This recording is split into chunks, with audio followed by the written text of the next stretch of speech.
Hey guys, and welcome to Quality Shot. And a bit like day 4 of that first test match, England have had a day to forget. Day 1 of this second test match in the Adelaide Oval. Under the lights with the pink ball, and everyone thought that it would be Broad and Anderson absolutely wreaking havoc. However, Australia came out, and when it wasn't under the lights, they absolutely cashed in. Broad picked up the first wicket of Harris, a good delivery. Good delivery? Not really, no. It was a delivery drifting down leg side. Harris trying to pull it away, and Buttler with a fantastic reflex and instinctive catch, diving to his right, fantastic catch. But to be honest with you, that is where the story really ends for England in terms of positives. I mean, Warner and Labuschagne put on a mammoth partnership. Let's have a look at the numbers. I mean, I look at that. I mean, 172 run partnership. And of course, Australia won the toss. And I think that probably says a little bit. I think if England won the toss, they probably would have batted first as well. It looks a pretty good batting track, no doubt. But at 221 for 2 at the close of play, Australia definitely in control. Warner looked really good, to be fair, whilst he was in.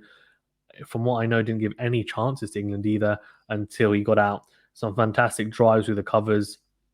He looked very, very solid until he got out in what can only be described as a very soft way. Not great whatsoever. Going off the back foot and then flat batting it straight to extra cover. Stokes just gobbling it up with glee almost. And 95, so another 90 plus score for Warner. Hasn't managed to break that ton yet in the Ashes, but it seems like he's in great nick and only a matter of time. And the fact that he was fit and managed to get runs is a huge plus because Marcus Harris has not been getting runs, has been under a lot of pressure. Labuschagne looked good whilst he was in, although he was dropped earlier in the innings. It was a tough catch again. It was one drifting down leg side, glove behind, Buttler diving to his left. It would have been a fantastic catch if he'd taken that. That was a harder catch, to be fair. But then on 95, right at the end, Anderson with the pink ball under the lights, a little bit of movement, a new ball as well to utilize, and Labuschagne on the back foot, wildly trying to drive through the offside, seamed in, and there's a thick outside edge, and Buttler drops an absolute dolly. I mean, it was an absolute dolly, and it really summed up England's day, toiling away, and unfortunately, Australia just almost pummeling them into the ground, really. It was a good batting performance, especially from Warner and Labuschagne. Labuschagne making them pay, right? He is exactly like Warner, to be fair, in that previous match where he got dropped twice and then went on to get big runs. Labuschagne here will be looking to do the same. He's been dropped a couple of times as well.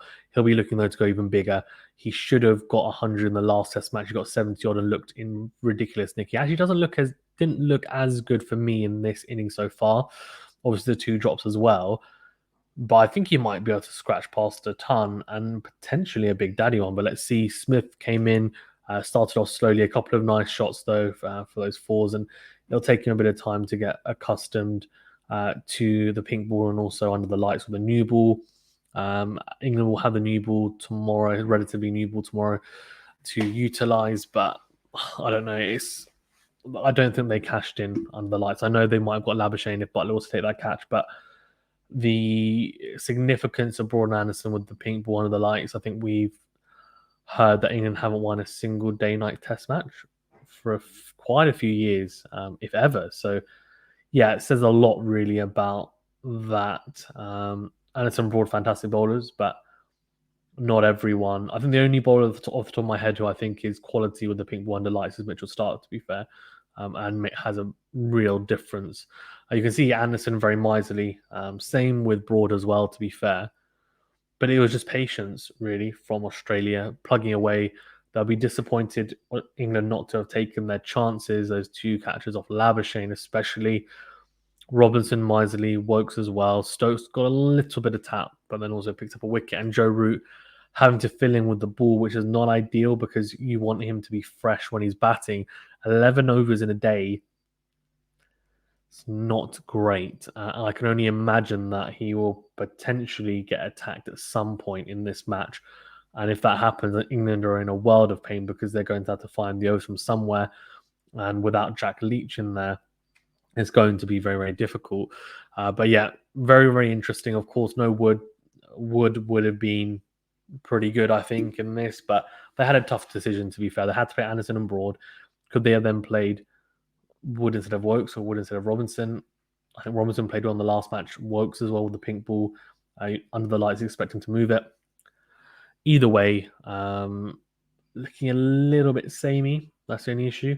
And Wood gives you something different, but you also need to rest him, to be fair. So England need to recover tomorrow. They'll need the first session will be crucial. They need early wickets, no doubt. Australia will be looking to push beyond like 400 plus really here. They've got 8 wickets in hand. Labuschagne and Smith will be looking to put on a mammoth partnership, you'd imagine. Very, very interesting, but another Australia day. England will be hoping to have a little bit of a revival like they did on day 3 of that first test match when they came back. They're going to have to do it with the ball this time, though. So let's see how they plow on.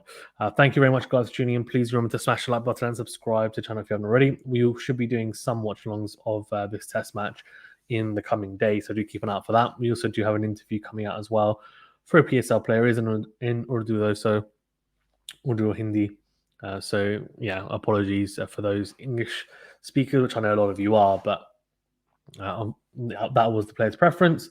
We should hopefully have some more coming up. And, of course, we'll have the Quality Shot annual awards, which will be released at the end of this year, which will be fantastic. Going through categories, player of the year in each format, match of the year, all sorts. Funniest moment of the year, all the good stuff. So do keep an eye out for that as well. Thank you very much, guys. Speak soon, and I'll see you later. Thank you very much.